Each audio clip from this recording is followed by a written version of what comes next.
When I see something, what am I seeing? What am I seeing when I see that thing? If you understand it, if you get a tasawwur of it, you're seeing its essence. And what is its essence? Its essence is the oneness in its multiplicity. And this is why I can call any glass a glass, because it's a universal, one out of many. In other words, what you're doing is you're tuwahidu. You are unifying the concept. It's tawheed. And you're doing it all the time because that's what you were created to do. You were created to see one in many, one in multiplicity. That's what the human is created to do. And this is Abu al-Atahiyya says, وَيَا عَجِبًا كَيْفَ يَعْصَى الْإِلَهُ أَمْ كَيْفَ يَجْحَدُهُ الْجَاحِدُ وَلِلَّهِ فِي كُلِّ تَحْرِيكَةٍ وَتَسْكِينَةٍ فِي الْوَرَى شَاهِدُ وَفِي كُلِّ شَيْءٍ له آية تدل على أنه الواحد. That how wondrous that anybody could disobey Allah.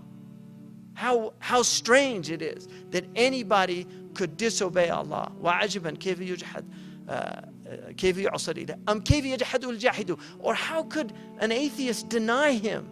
And God has in everything that's moving and every still thing, everything that's moving and every still thing in creation, a testimony, a shahid. And what's the shahid saying? Ana wahidun. In every single thing in existence, there is a witness saying, I'm one. That glass is saying, I'm one. And when you understand me, you understand I'm one. Even though I have many, many particulars, you have grasped my universal essence. And that's why you can apply that essence to any particular. And so the oneness, that ability to pull that oneness out, is abstraction. Tajreed. It's istikhraj al-kulli min al-juz'i. It's taking the universal out of the particular. And that's how we communicate. Now there are a group that says that doesn't happen. It's impossible. It's rubbish. And they're called nominalists. They say there's only names. But Allah subhanahu wa ta'ala says in the Quran about those who worship idols without reality, without essences. مَا هِيَ إِلَّا أَسْمَاءٌ. They're only names. سَمَّيْتُمُوهَا أَنْتُمْ وَآبَاؤُكُمْ. They're only names. You named them. They have no real meaning. So what he's saying is, when you speak about real things, there's the name and then there's something else. And then he says, Sabbih ismi rabbika. Glorify the name of your Lord, because the name of your Lord is not just a nominal phenomenon. The name of your Lord indicates the essence of your Lord. And the essence of our Lord for us is existence, because that's what's knowable about his essence. That's what we can know. And in that way, he's not unknown. And so we define him by wajib al-wujud. He is the necessarily existent. So that is what human beings are. It's an amazing thing. It's an incredible thing to be able to do that with everything. And that's how we communicate. I saw a man yesterday. How do you know what a man is? Because you have the universal concept of the one in the many. And that's why when you look at a dog, what does a dachshund have to do with a Great Dane? Seriously, or a Chihuahua? What does a Chihuahua have to do with a Great Dane? The size is not important.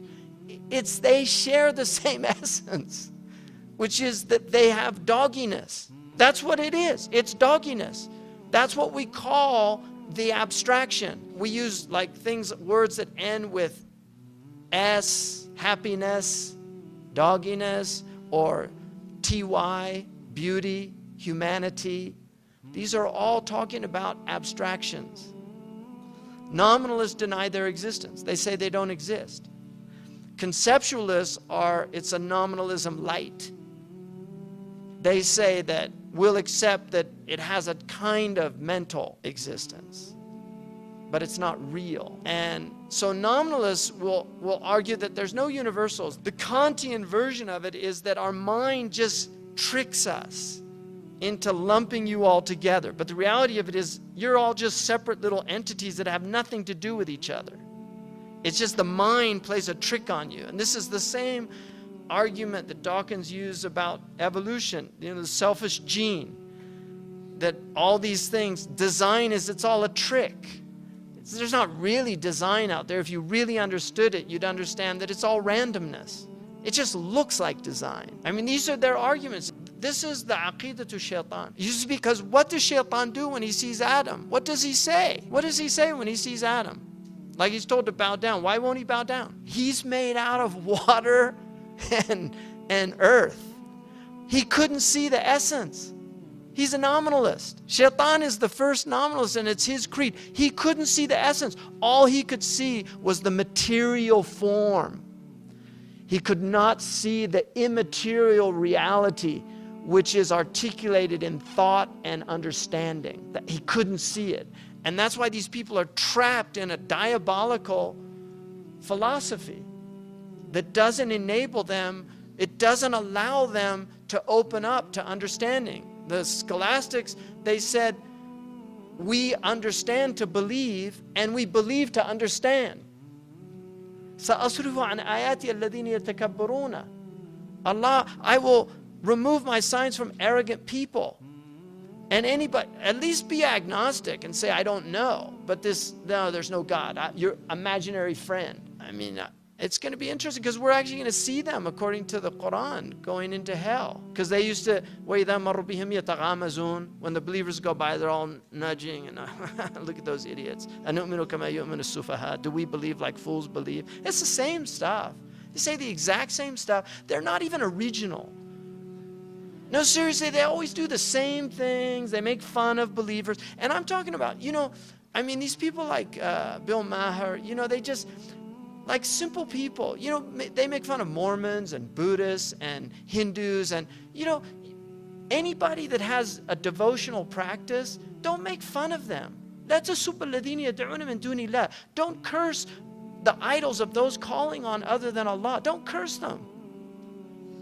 Those people, they're expressing their understanding of devotion, but they're trying to worship something.